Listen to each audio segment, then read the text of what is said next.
But I would like to invite warmly Dr. Pisarska, my wonderful wife, to take the floor and moderate the first panel.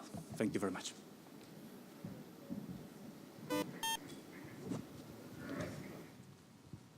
Ladies and gentlemen, welcome. I'm happy to be moderating the first panel devoted to the rise of the West and the post-Western world.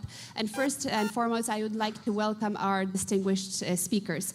Mr. President Vytautas Landsbergis, the President of Lithuania in the years of 1990-1992. Please join us at the stage.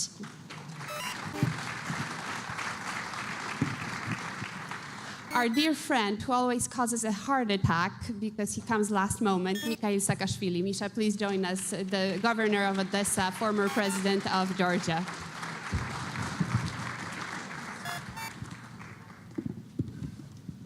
Another friend of the Warsaw Security Forum and my personal friend, Jeremic, the former Minister of Foreign Affairs of Serbia, but also a very well-known young global leader.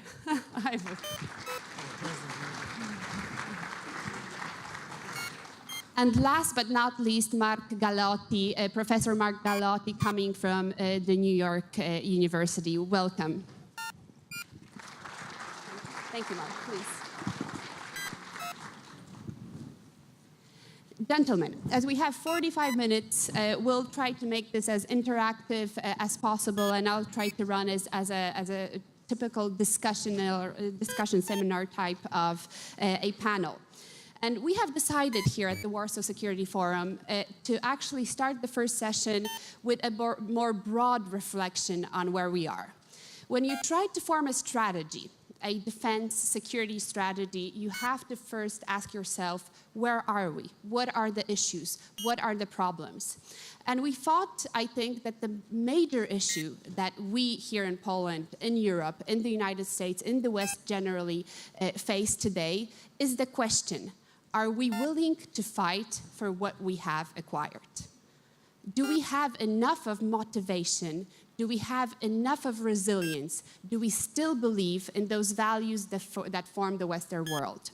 And thus today's panel, the rise of the West in the post-Western world, because the world is changing. And the West in general has incredible challenges, not only security and defense challenges, but also identity challenges standing in front of us. So let me start with a question to you gentlemen, and maybe I'll start with President Landsbergis. Do you think that the liberal order, as we know it, the liberal order created after 1945, and that liberal order that has come to this part of Europe in 1989, is it under threat? And do we have the determination and the will to preserve it? Thank you very much, Madam. I think the microphone is on your chair. Sorry, gentlemen. Yep, here it is. Thank you very much. Thanks all organizers and those who invited me to share some views. When I'm looking over the thesis items for this conference, sometimes I'm worried about vocabulary, and even including that vocabulary about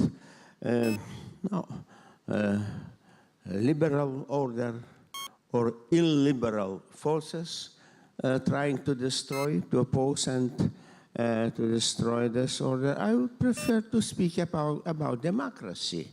A liberal order is maybe a softened distinction, but we should speak directly about opposition or opposing trends as democracy and non-democracy, or even worse, anti-democracy.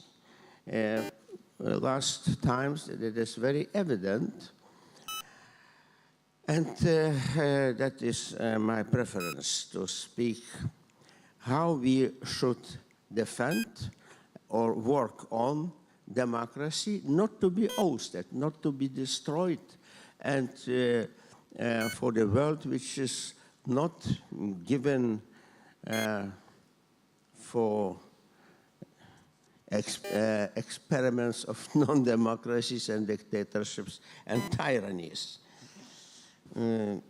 Democracy is indeed under threat, but the threat is not only external, coming from anti-democracy, immediate, near to us in Russia's regime, which goes or likely is increasing in influence and maybe counts on some successes.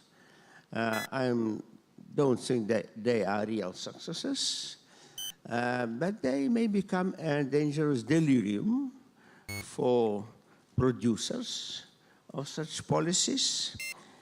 And then danger is stemming, as for me, not only from the side of providers of such policies, but also from weakness of those working for democracy or fighting for democracy.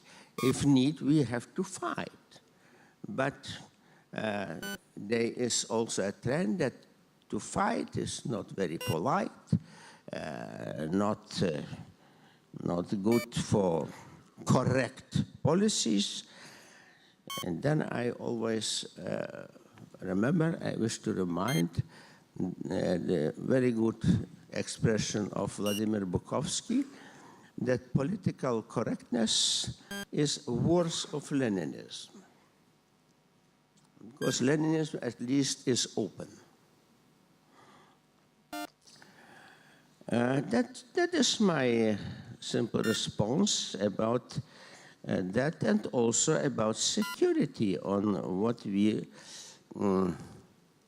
are called to go here. If you will allow me, I will speak a little bit more after. Absolutely. Thank you very much, President Landsbergis. President Saakashvili, President Landsbergis said that we are afraid to say we want to fight for something.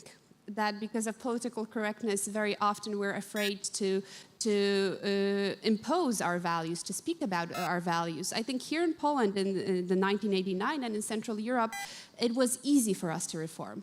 Everybody wanted to be democratic. Everybody thought that, you know, being a democracy, that brings prosperity, that brings freedom, that brings independence. Today, you are in a completely different setting. From an Odessa perspective, from a Ukraine perspective, what do you think has changed in those 20 years, and how much of our resilience to fight for what have we acquired, or should we fight for what we acquired, happens? Well, on the Ukrainian side, not much. I think Ukraine has been standard bearer of this idealism or idea, European idea, democracy idea. Right now in Europe, if you say whoever bears it, it's Ukraine. And it's a classical historic notion, because what happened in Ukraine is that Ukrainian soldiers, you wouldn't even call it full army, because when we started to resist, it wasn't an army yet. It's becoming more like one, has stopped the biggest aggressive force from the East from invading the rest of Europe. No doubt Putin was after, and is after Baltic countries, is in some ways after Poland and general Central Europe, and it's all about, it's after the whole neighborhood, and they used everything. They used all the artillery they had. They didn't use air force because simply Ukraine has air defense and they wouldn't have taken them out. And Ukrainian soldiers have contained the biggest threat of Europe, and Russia had to switch attention to Syria to basically cover for its military defeat in Ukraine. At this stage, it's an intermediary stage. The Ukrainians have inflicted on them military defeat, no doubt about it. To contain 50 or 60, 70,000 Russian elite units for 1.5 years without them moving forward, that's something else. Now, how did the rest of West stand up to the challenge? Only partially. I mean, all these things about sanctions was very instrumental, very important. Refusal to give defensive weapons was a total disaster, because they would have shortened the campaign and they would have made Russians defeat much faster. But what we see now is that, on the one hand, this is on the other hand, we have the reform, the front of reform. And the front of reform is that something that we again, it seems to me that there are also people, I think right now Russia has zero leverage inside Ukraine, at least at this stage. What the problem is, again, what's the perception of Europe or the United States? If they think that Ukraine is doomed to be an oligarchic, mafia-style, corrupt state where two different clans should balance each other, and I hear also such noises from the West, this is a disaster. Of course, we need strong signals of encouragement that Ukrainians are just like Poland or any other democratic Western nation, which has entitlement to be non-corrupt, non-oligarchic, normal democracy where things are one vote counts as one vote, where money doesn't buy your power, where corruption and machinations is not a normal way of life. So that's another thing where I'm not totally convinced that everybody in the collective West fully understands that. There are lots of games going around there, but I think Ukrainians will again take the lead here and show what's the standard, because I think overall Ukrainian society, which is undergoing now a very important elite change, will lead eventually West to this. And finally, we should look at scenarios. The Russia-Syria thing is a disaster for Putin. I mean, either he has to bring in new ground forces, which I don't think he can, and extend things, or his whole campaign will fizzle out and he will fail now. Either he fails now or he fails in one and a half years. And there is no game after that. The world should get ready for the demise of that regime. I'm again not so sure that it is. Because the point here is that and then all these things, the West has been very flexible on understanding. Has West lived up for its for its standards? Like when Yanukovych was there, until what moment was it understood that this guy was a disaster?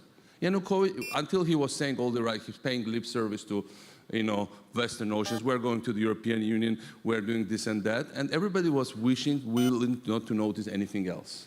He was arresting people, he was shutting down media, no problem. Look at Georgia. They're paying lip service, and the real policy is like 100% copycat of Yanukovych, even worse, because it's a small country. And so the idea is, what does it, every time, and it was the people of Ukraine that turned it around, not the Western pressure. So I think again, under Yanukovych, I think again, we the Ukrainians, and I'm saying we the Ukrainians obviously, will do it. We'll do our task. We'll do our job. We'll do our job for us and Europeans and Americans and the collective West. But what we need in that process is for sanctions to stay, for economic assistance conditioned upon reforms is very important to be strengthened, and we also need that at least it should be acknowledged, and people should not meddle in not right way, not to prevent reforms, because they say, oh, they're a little bit different, so we should treat them with different side. We are not different. We deserve to live in exactly the same way, and I think Poland is a spectacular example to what we should aspire. And I think Ukraine, frankly, with all my admiration for Poland, has even much bigger potential. Thank you.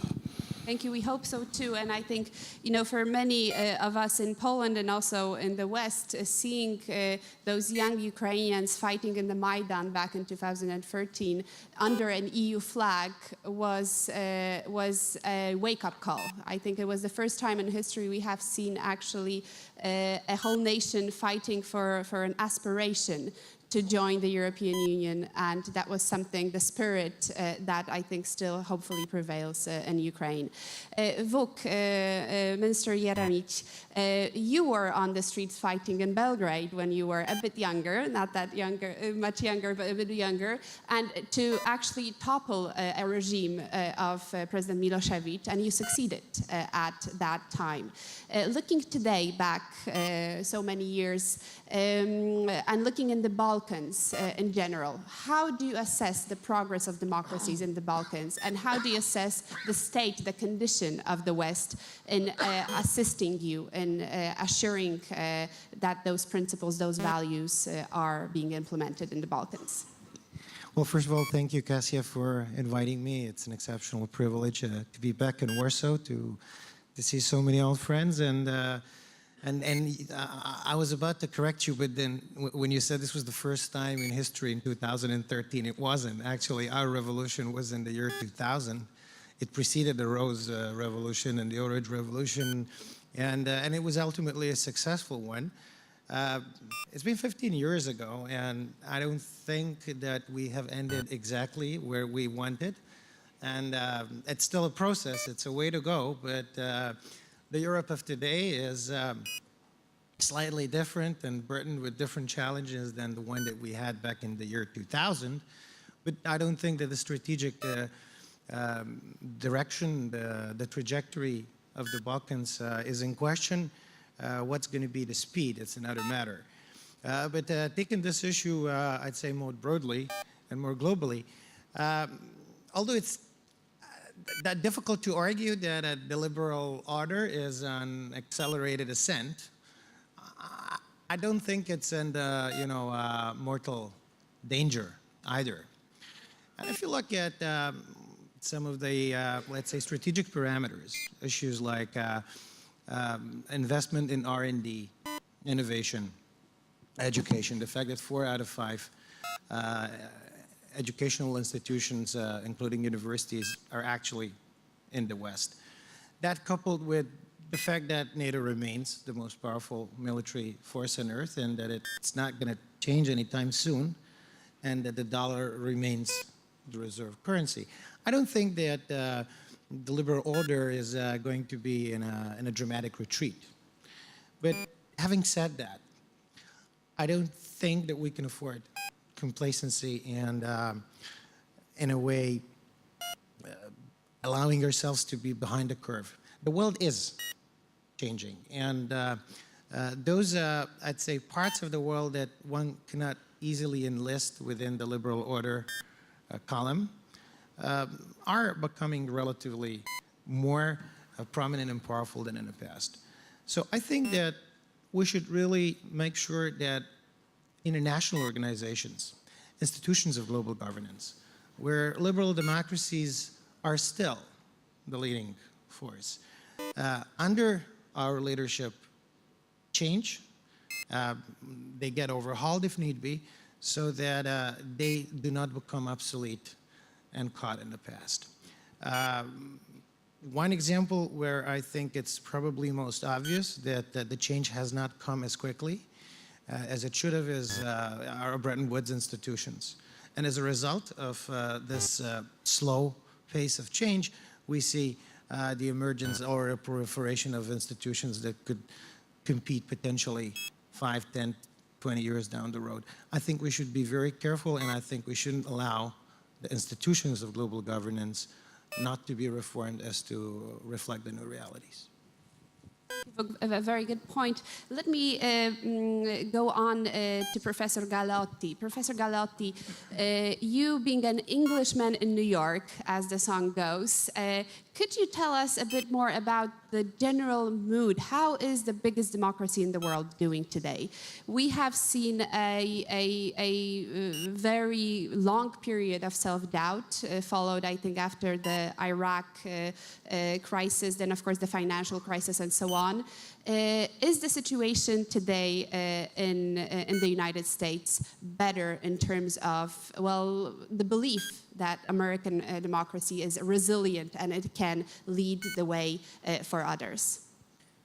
Well, I mean, I think it's interesting that in some ways America echoes the same kind of challenges that we see in Western Europe. The interesting thing is that we have the rise of what one could call insurgent candidates, Donald Trump, Bernie Sanders, who explicitly position themselves as being outsiders, challenging orthodoxy and so forth. And we see that in Western Europe as well. The rise of movements like UKIP, the Front National, Syriza, the list goes on. And this clearly does represent a malaise, a lack of legitimacy in the order. But I think to pull things back a little, I mean, as soon as we think of liberal order, in some ways that's a contradiction in terms. Anything that is based on contested democracy, on free markets and so forth, is constantly destructive, disruptive, but also creative. It's constantly reinventing itself. And we've seen this before. And in some ways, I would suggest that what we see in the States and what we see in Western Europe is the painful metamorphosis. It's adaptation to a new world that is characterized by the rise of serious powers that are operating on rather different moral, legal, geopolitical principles, the impact of globalization on the economy, the diffusion of news and information sources, the list goes on. So I think really, rather than seeing this as a crisis, which implies a sort of a crossroads, is it going to go good or is it going to go bad? I think it is precisely a period of recreation. But, and this is the inevitable but that comes, what that does mean is precisely that there are all kinds of weaknesses which can be exploited. And if we go back to, obviously, the sort of the inevitable issue of the Russian position here, on one level, we have to realize just how extraordinarily weak Russia is. Its economy is not only weak, but it is declining. And particularly because of terrible investment decisions, it's not keeping up, let alone maintaining its position. Its military is outnumbered, outspent, and outgunned by NATO. Its soft power is essentially non-existent. There are some autocratic strongmen leaders around the world who might want to be like Putin, but there are no countries that say, Russia is the model for us. That's where we want to be. Russia has an extraordinarily weak hand, but because it is, to a certain degree, an authoritarianism, it doesn't have to an extent to think about public opinion and elite opinion and so forth, Putin is in a position to play a weak hand very, very well. Whereas we are currently in disarray, and what is actually a far, far stronger hand objectively, we're not very able to play. So I think this is the issue. Yes, there are serious challenges. Yes, we have to address those in the short term. But I think we have to bear in mind in the long term, and maybe this is just because my original training was an historian, so I look at it from a very sort of elevated perspective. This is actually simply a period in which the liberal order is reorganizing itself. And frankly, it continues to be a phenomenally attractive order. I mean, if we look at the sort of the general gravitational pull of liberal values, it's not just in the post-Soviet space, though it undoubtedly is in the post-Soviet space. It's also in Asia, in Africa, and to a much more sort of considerable extent in Latin America. I mean, this is the future, just the future is often quite a tricky, difficult place to navigate to. Thank you very much, Professor Galeotti. I think you're absolutely right, and we can all agree here that the model is still extremely attractive, and it will continue to be, because this is in the next stage of I think, human development, what we have been able to create. But yet, especially in the European Union, and this is a question to President Landsbergis, we have seen internal forces trying to tear apart much of what has been gained. And I'm thinking especially, I'm talking about your European Parliament experience and the growing number of populist parties around Europe, from France, the Netherlands, to Hungary. What is your assessment? How serious of a threat for the European Union and for democracy this type of populist parties that want to change the whole system, that talk about illiberal democracies, that want to see a strengthened role of a state and a closure of the European Union, among others from immigrants? What type of threat does that pose? As Mr. Putin and his environment have proclaimed more than once that the main adversary or even enemy is European Union for Russia,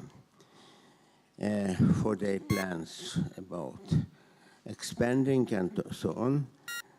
As European Union is an enemy, that means, in accord with their mentality, European Union must be destroyed.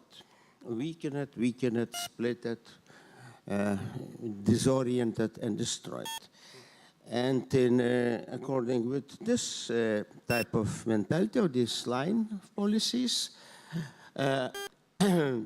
anti-European parties and groups and movements inside of European Union are very proxies of those policies, and even openly supported financially and politically, making alliances. So they are, that is enemy in our home. But as democracy, we cannot maybe to abolish them from existence, but we have to be sober and to speak openly without any false political correctness. Thank you very much. President Saakashvili, do you feel that the current standoff with Russia over Ukraine has been a case for Western unity or disunity? Have we been united on this? Both, but you know... Do you fear that we will continue to be united? Both. It depends upon how the things develop. And, you know, what Russia reminds me of is this... what Soviet Union was in the end of the 80s, basically. They invaded, in the end of 70s, they invaded Afghanistan. Oil prices were low. They had some food shortages problems. There was overall hysteria towards the... I mean, even the plane was shot down in both cases. So there are lots of historic parallels. And because Russia has also positioned itself as an empire, like Soviet Union was an empire, then we will be going towards some kind of scenario, not only of the demise of Putin, but of Russia as we know it. Now, as far as it goes to that direction, there will be more and more people willing to, you know, basically sign under the scenario, like it was with the Soviet Union. Also in Soviet times, we don't remember that Western alliance was quite disunited. There was this missile, European Euro missile thing for the Reagan, which was very, without some European leaders signing under it. There were many of them. There were not. There were whole countries in Europe, like Italy, that were quite pro-Soviet. Political class and populations and overall mood and, you know, structures. So there are lots of similarities also in Europe and the West. It was not even closely as united then as people think now it was. And then the other thing is that it's really, and I fully agree, there is no soft power with Russia, and that's another big thing, because that's the maybe the main difference, because Soviet Union in the end still had some soft power because of many reasons. Russia doesn't even have that. From our standpoint, you know, we will get, you know, I'm in Odessa. Odessa is a Russian-speaking, mostly predominantly Russian-speaking city, obviously, with very strong historic, cultural ties with mainstream, I mean, with mainland, whatever exists in Russia, in Moscow, obviously, first of all. Every single thing that applies to the rest of Ukraine applies in Odessa. Combating corruption, opening up economic reforms, bringing up youth role. I mean, there is no, this is not an ethnic fight, well known. This is not a linguistic fight. This is not, when I was going there, the biggest thing against the Western stereotypes about what's happening was me being there and being very supported by lots of Odessans. Who, by the way, you know, like one of candidates that more or less associated with me won downtown Odessa's most of the sites, which was always never had been taken before by mainstream Ukrainian forces in that way, in that open way. And what I'm trying to show is that, and so there was this thing, oh, you know, he's going there because he's going to provoke, Putin. We don't talk about Putin. Maybe our existence, but the thing is that by doing things that we are doing that, we are also, you know, not only consolidating people that maybe were not so sure about Ukraine's state in the past, but we are also attracting attention maybe from people from other parts of the former Soviet state and also Russia. Every week on my Facebook, I have between 2 and 3 million Russians visiting, Russians. That's quite a lot. And that's provided that how their propaganda works. It's really, you know, it's not, from opinion polls, people say, oh, he has 86% opinion polls. Well, distance between 86 and 90% to zero is much shorter than from 45. Yeah, it's another 10% to go. And we've seen, and that's what, you know, that's the whole notion of when seriously some Westerners would say he has 90, and they associate it as like Barack Obama would have 90, or Cameron would say, wow, 90, come on. This is against the naivety and the unwillingness to really assess the situation. The situation is that if number of Russians on my Facebook grew from 100,000 to 3 million, that's quite a sign. And by the way, you know, lots of sympathetic and supportive comments as well. I mean, I don't pay much attention maybe, but this is. So I think that in a way, we are approaching a very decisive moment of change in history. Overall, world has become more globalized. This is not the only problem the world has. But of course, I think I would say within the next year or two, we'll see a major change. And in the end, everybody will say, oh, we will always ascribe to that. But also, we should never underestimate, I totally agree with Professor Galeotti. Western civilization is not gone. I think the energy map has changed. That's very important fact to bring up Western civilization. Some of us have been predicting it 5, 6, 7 years ago. Shale gas has made the trick. The overall redistribution of this thing has changed the middle class that has become a global phenomenon. Is essentially pro-Western, essentially Western phenomenon. Of course, there might be different ideologies, but the fact that so many countries now have strong middle class, that is the identification of middle class is still with something called overall bigger West, and we should make very clear that that's because all the middle class want the same notions and values which West preaches. And so if the West, some people in the West are themselves not believing in what they are preaching, that doesn't mean necessarily that this is gone. This is there. There are economic credentials are there, or sociological things are there. And I think we'll see revival of this great idea, but also this is decided in our part of the world right now. Thank you very much, President Saakashvili. Before I will give the floor to the audience for you to have an opportunity to ask questions, my last two questions go to our guests.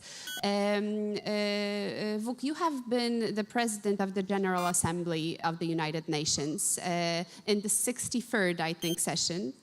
67th session. But also you have, I understand, been on the list of potential UN Secretary Generals running on that list. Whenever you're still there or not, my question is from your experience in the United Nations, so dealing with all the nations of the world, among which most, if not all, have signed up under the several charters talking about human rights, the respect of human rights, often democratic values. But at the same time, we see a retraction of those human rights around the world. And we often here, let's say in the West, prefer to do business as usual instead of dealing with those clear breaches of human rights in a number of countries. And sometimes one of our biggest partners from outside the West are those who have the worst human rights record. How do you deal with this on a personal and on a professional level? Well, this is one of the big questions when it comes to international humanitarian law and when it comes to international organizations, and especially in the United Nations, which is the only universal organization where basically everybody sits, including those that are, not necessarily to your liking when it comes to their orders and worldviews.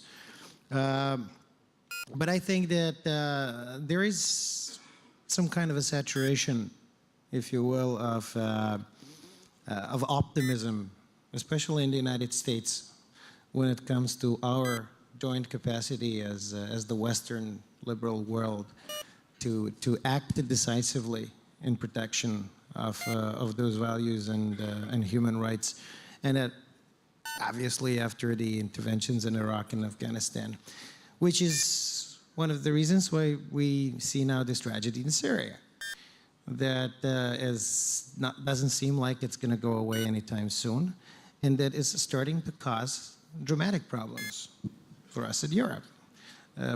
In Serbia, the situation is pretty difficult right now with the refugees and so on. And we see as a result of this crisis serious tests and challenges in front of the European Union and the United States, if you will, as the European Union's most significant partner, when it comes to our values and our values being applied really on our territory. And I know that this is not necessarily the most popular topic in Eastern Europe, but this issue of refugees is, I think, a great test of whether or not we preserve our credibility to fight decisively for human rights and our values in other parts of the world. I think we should really, really put our heads together and try and act together politically so that this does not turn into a huge disaster for us in Europe and for our credibility around the world. I am afraid that it can now be excluded if one views this current trajectory. Thank you very much, Vuk. And finally, Professor Galeotti, where do you see the hope? Because you have been very optimistic. You're saying we readjusting. We are just in a historical phase which is characterized, in Europe at least, by some kind of self-doubt, self-questioning. But also we have a big hangover after the Iraq intervention, after what is happening in the Middle East. Where do you see the hope coming from? Well, in many ways, it is precisely the big and, frankly, sort of impersonal forces that President Saakashvili was also mentioning about how the world is changing. But I think we also need to accept the fact that there is still, I think, ample capacity to recover much of the lost ground. I think that, and again, I can say this because, you know, I'm just an academic, and thus I'm entirely irrelevant and speak for no one else. But one of the challenges is precisely one of leadership. Again, it's easy to suggest that certainly in Western Europe and in North America, politics has actually become fairly leadership-free. It's all about focus groups. It's all about avoiding risk and avoiding embarrassment, rather than actually trying to take populations in certain directions, and sometimes telling people things that are actually hard for them to hear, but that you feel they need to hear, and bringing them round. And the second element is that in some ways, the West has had it too easy for too long, and we've got used to the fact that we often don't actually have to live up to our promises. And that is, I think, the particular cause for the legitimacy gap that one sees in many countries. And ironically, one tends to see it less precisely in those countries which are more recent sort of members of the liberal world, or where actually they're more intent in actually having to challenge it. And this is why, you know, again, if one looks at places like Ukraine, there precisely you see the passion which actually ought to inform more generally our belief in it, in the liberal order. Because let's face it, I mean, if we put it back, I mean, all Putin can do is really hold up a mirror to our own mistakes and flaws and weaknesses. The capacity to corrupt directly and indirectly Western financial institutions and political institutions, the ability to fund and support disruptive political movements and so forth. He can do those because we let him. And we are, ironically, in a sort of a struggle, and let's be honest, I mean, in the Kremlin, this is a war. And we may not like thinking of it in those terms, but it only takes one side to make it a war. But in this struggle, actually, it's one in which, while obviously soldiers have an important role, just as much, at least as much of a role, is to be played by forensic accountants, by police officers, by investigative journalists, by politicians. In other words, the people who are essentially upholding the liberal order at home. And I think there is huge capacity still there. There is still enthusiasm. People are currently slightly seduced by simple answers. Oh, well, we just send the migrants home, or whatever. Oh, well, we just pull out of the European Union and suddenly everything will be fine.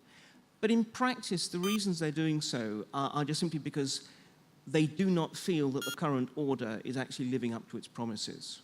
It's up to us to actually make sure that actually we do that. We do what the liberal order is meant to be about. And in that, I think there is considerable hope. Fantastic. Thank you very much, Professor. We have time now for, let's say, 2 free questions. We're going to gather them together. So if there's anybody who would be the brave one to start. We have a question here, Roland Freudenstein. And any other questions? Yes, there's a lady here, and the third gentleman will be here. I see he's a new security leader because he has a green badge. These are wonderful young leaders who you should all have a chance to speak with green badges. So take the opportunity. Roland, please. Thank you very much, Katarzyna. I'm Roland Freudenstein from the Wilfried Martens Center for European Studies, which is the think tank of the European People's Party in Brussels. I'd like to come back. No, chciałbym z panem profesorem Landsbergisem chętnie po polsku spolemizować trochę, przy całym respekcie, bo ja wczoraj właśnie siedziłem obok pana jeszcze w Wilnie na tej konferencji w Sejmasie. Myślę, że słowo demokracja liberalna jednak jest bardzo, bardzo ważne w naszym kontekście właśnie Zachodu i reszty świata. Liberalna demokracja to nie jest polityka liberalna, to jest, po mojemu przynajmniej, forma rządzenia, to jest sposób rządzenia, to znaczy demokratyczne wybory plus właśnie checks and balances. I jeśli Zachód chce właśnie żyć według swoich wartości, to właśnie te checks and balances są bardzo istotne, nawet jeśli niektórzy liderzy ze środkowej Europy, jak Viktor Orbán, propagują wątpliwości w tej sprawie. Dziękuję. Thank you very much, Roland. We will respond at the end. We'll take 2 more questions. The lady here. Yes, here. I'm Ingrid Frankopan from the Academy of War Studies in France, and I wonder how on earth we can even talk about security in Europe unless we have a harmonized, coordinated attitude to these questions. And I was born in a country, we used to have the same king as the one in Poland, with Sigismund Vasa, so I was born in Stockholm. And I would like to draw your attention to Sweden's attitude to NATO, and with a big bear in the east facing us all. And I can't see that that can go on for much longer. It was initially Mr. Carl Bildt's idea that one would have to stay out of NATO, which is now becoming absurd. Thank you. Thank you very much. And the question here. If you can stand up, so. Hello, my name is Pekka Curie. I'm working at the Ministry of Defense of Georgia. My question goes to Governor of Odessa, Mr. Saakashvili. Mr. President, do you entertain the possibility that the Western weak reaction in August 2008 during the Russia-Georgian war resulted in the Ukraine, and the outcome of these events is the Syrian scenario? Thank you. Thank you very much. Gentlemen, let's take these 3 questions as a base for also concluding remarks. So if there are any other points you would like to make, this would be the time. President Landsbergis, Roland has asked about definitions really of the liberal order and discussed this with you. How would you respond?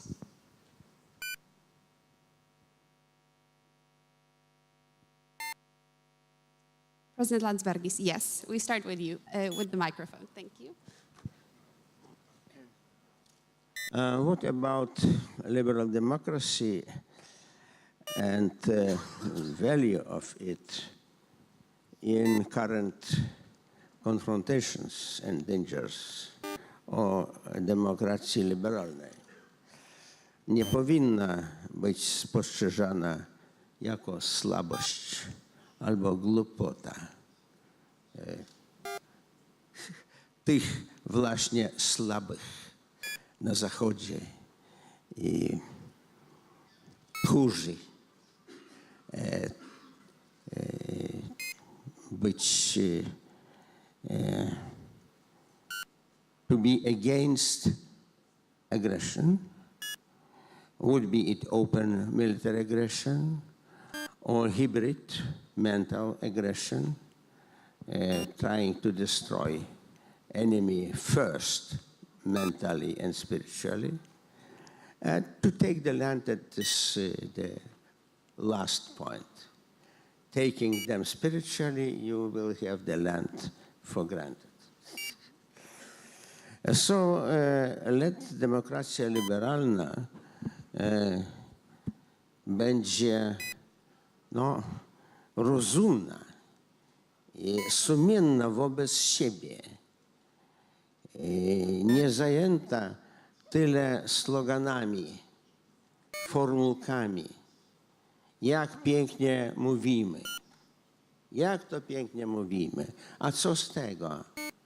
Co mamy i jak antydemokracja rośnie i zagraża.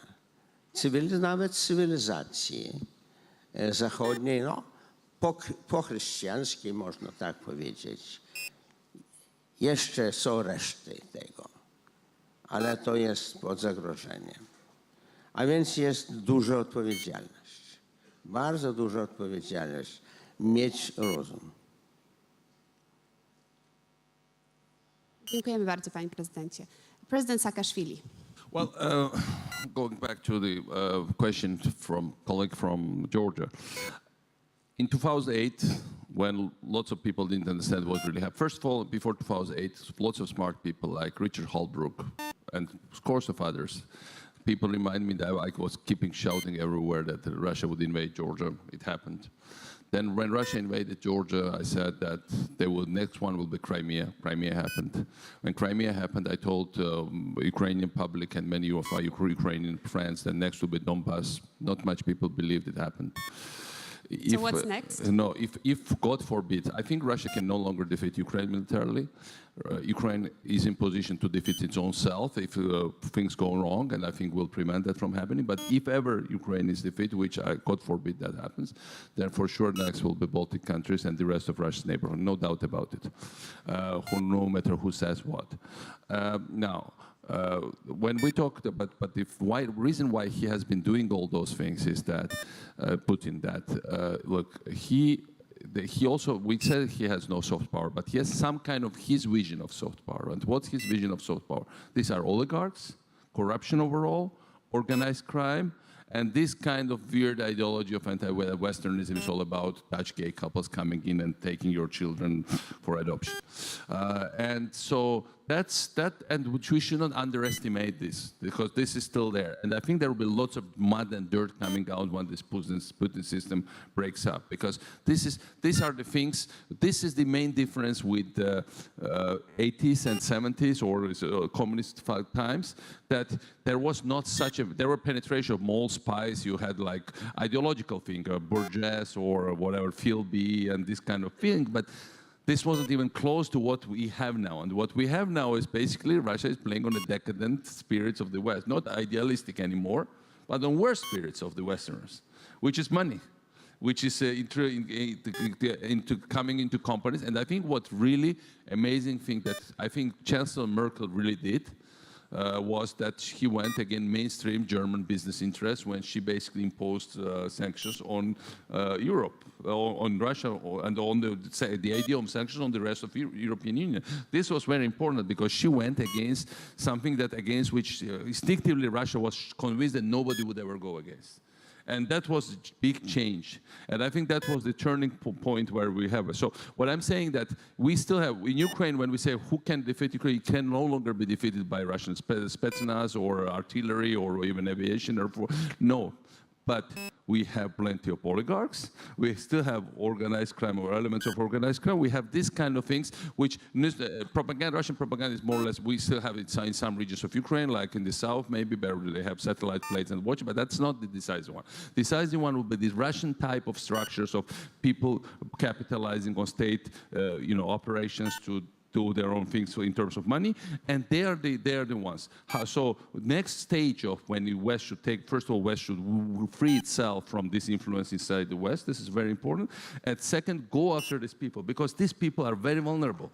They're all around the West. From where are they destabilized now? Ukraine, from Geneva, from other places, that's, who destabilizes more Ukraine? Oligarchs that sit in Geneva or Putin sitting in Russia? Well, of course, Putin is still big without competition, but still more and more people like this. And who holds the key to eradicating this? The West.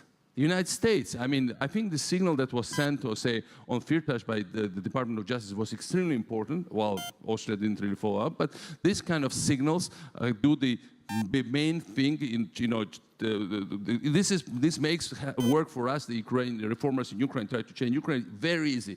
It's really, we are now, with this kind of help, we can really avoid this scenario when Ukraine is self-defeated. Thank you. Thank you very much, President Saakashvili. Vuk, Minister Jeremic. Well, very, very quickly, I think I try and focus my concluding remarks on strategic European capacity to shape events in its neighborhood. We're not there. We used to be there, but we're not there right now. And on a very strategic level, I think we ought to consolidate our relationship with the United States. It's withering away. The United States is starting to be preoccupied with quite a number of other issues in theaters where Europe's proved not to be able to play an important role. So that needs to be done in a way through the TPIP first and foremost, so to consolidate the economic link. But we also need to find a way of acting together. And I addressed the question asked there from the audience. I think that when it comes to the security threat of a first order, which we haven't spent too much time talking about, and this is the Syria and the repercussions of the Syrian crisis with the potential fundamentalism, with potential terrorism. I don't think it's impossible to imagine a terrorist attack of Ankara to be carried out somewhere to the west, somewhere in the Balkans or in Vienna or in a major Western European capital. I don't think that we're too far away from a possibility of this happening. I think that Europe needs to play a catalyzing role because it's feeling the brunt of the situation. And not wait for the next American election to take place and take a leadership role when it comes to diplomacy or else in resolving the Syrian crisis. It's not going to be resolved on its own. I don't see Russia changing its way anytime soon. I also do not see America acting more decisively anytime soon, especially not as we are nearing the presidential election. But on the other hand, I don't think in Europe we can afford to wait out that long, because in the coming months, I am afraid that we're going to experience drastic exacerbation of the refugee crisis. And then we're going to act in panic, and then we're going to, I'm afraid, go for solutions that are far than optimal. Thank you very much, Vuk. And last but not least, Professor Galeotti. Well, thank you.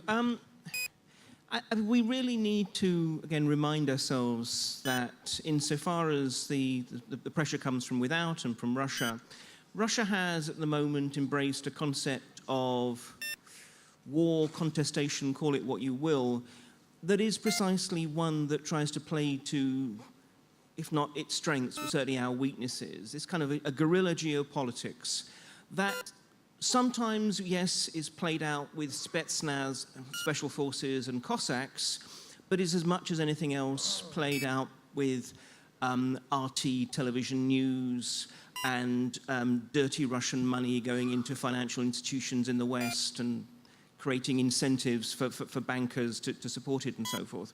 Now, in the face of this full spectrum kind of contestation, NATO performs a vital role, but only a vital role in relation to a certain segment of that. NATO cannot, should not be blurred into becoming also something that tries to deal with, for example, Russia's exceedingly aggressive intelligence campaign against the West. So we are looking for alternative institutions that can carry, in a way, that can be the NATO for the non-kinetic side of this conflict.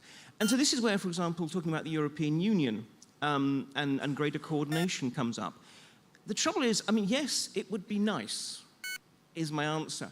But unfortunately, at the moment, my concern would be we would end up with a lowest common denominator rather than something that is leadership. So instead, I mean, I think what we are seeing is, and we're seeing it in this room today, is a variety of fora, but also a variety of initiatives that are taking place within countries. I mean, if one looks, for example, at the Baltic states and the moves they have done to, for example, protect their financial structures from Russian mischief-making, a lot of ground has been taken up there.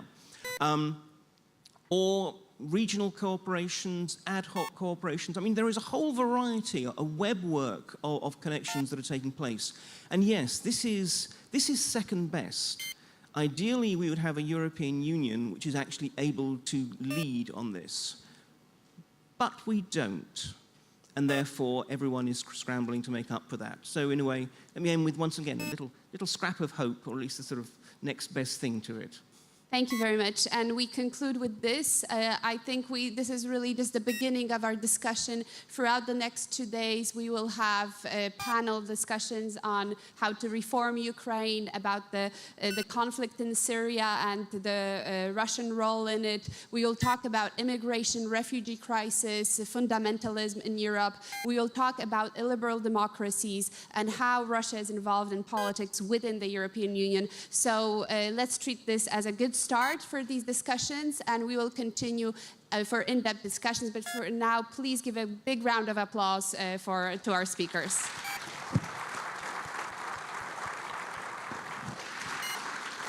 Ladies and gentlemen, we do not leave the room. We go straight into the next session that starts just this moment. So please stay with us as we continue for 1 more hour before the coffee break. Thank you.